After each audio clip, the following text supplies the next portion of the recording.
a big kind of theme also, it seems to be in the book, is basically how this information, that was put out, it was actually, 10 individuals, accusing you of these different things, ultimately, and how that actually kind of played out in the media coverage. It became almost a completely different creature from what I understand.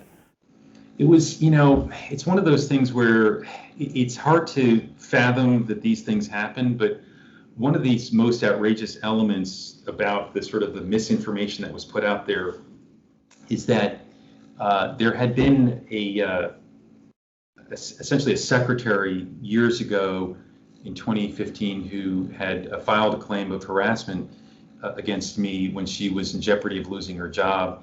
The university had investigated that claim and found that she actually had lied, and they ruled against her and told her in no uncertain terms that could she even apply for a job at the university again.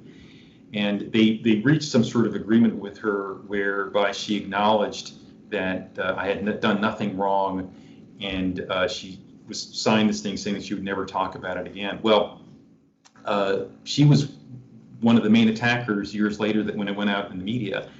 And the university did nothing. They didn't lift a finger to correct the record, because here she was violating the terms of her agreement with the university, and they'd already found her to be lying about all this. But the university did nothing to stop her from putting out these false statements that were utterly destructive to my career in life. But that's the way these things happen, and there's not much you can do about it when you're in that hailstorm. When you're getting attacked on social media, it's kind of like a digital stoning, if you will. And the more you try to resist it, the harder it gets to even survive it. And but that's the way that unfolded. As people are attacking others on social media, they're finding that it's effective, whether the accusations are true or not. And they're also noticing that corporate interests and other interests are caving quickly because they don't want the trouble. But that's the dynamic we have today, which is why, in many ways, cancel culture has gotten much worse over the past few years. Well, and as we were talking earlier, I think you found in the media coverage, going back to the media right now, that basically there were a lot of mistruths that were amplified as if they were somehow factual. And this is something, of course, that we see as kind of rampant in at least the legacy media, frankly, everywhere. And what do you make of this, and how did this actually impact you in particular? One of the accusers went on television about this and said that I had told a story of a sexual nature. And I'll tell you the story right now because I don't think it's a story of a sexual nature. It was that when I was in college many moons ago, there was a girl that I liked, and I had a Hershey's Kiss in my pocket. This girl didn't know that I had the Hershey's Kiss, and I asked her, I said, "Would you like to kiss?" And she turned to me and thought about it. She said, "Yes." And I was too afraid to do anything about it, so I threw her the Hershey's Kiss, and that was the end of the story. And I've told that story as sort of a cautionary tale, which is, when you're young, sometimes you may be afraid to pursue what you really want. And but anyway, so this one accuser told that story until I don't know how she described the story, but she apparently described it as some sort of story of a sexual nature. I actually talked to one of my lawyers about it. I said, "Is that a story of a sexual nature?"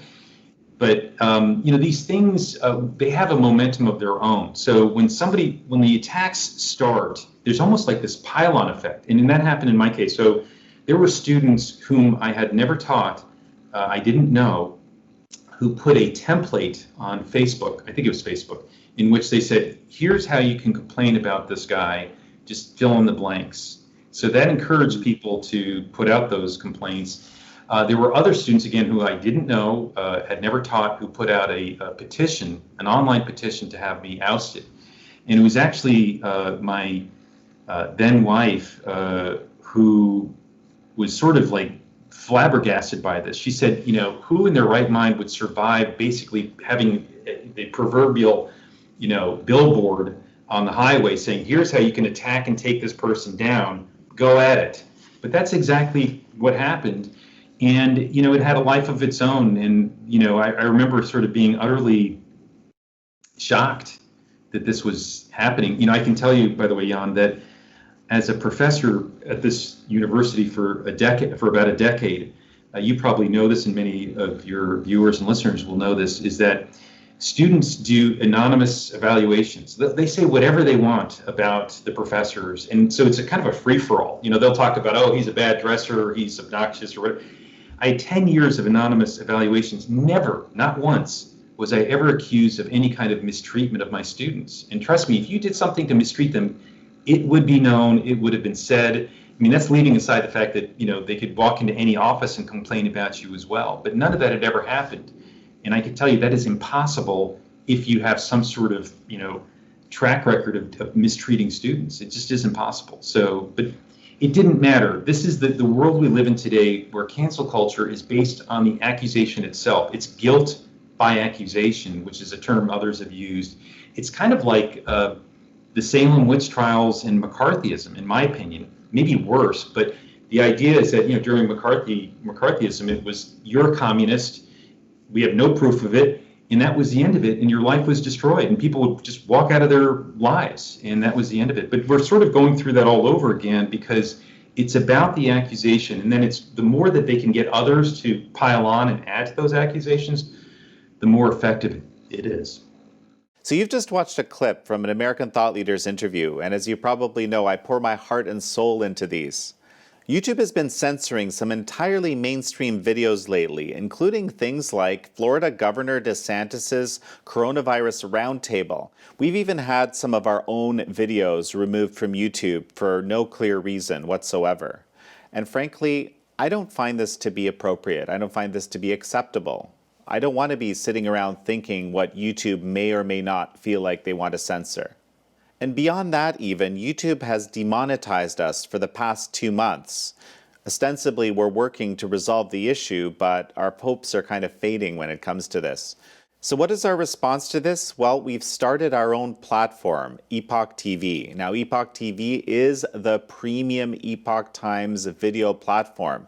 It's got American thought leaders, but it also has The Larry Elder Show and Crossroads with Joshua Phillip and a number of other programs. So you can get Epoch TV for this low introductory rate of $4.99 a month. And in so doing, you're actually supporting the Epoch Times as an organization. You're supporting uncensored news. You're supporting groundbreaking investigative reporting. And you're supporting these deep dive interviews that I love doing so much. Please join us.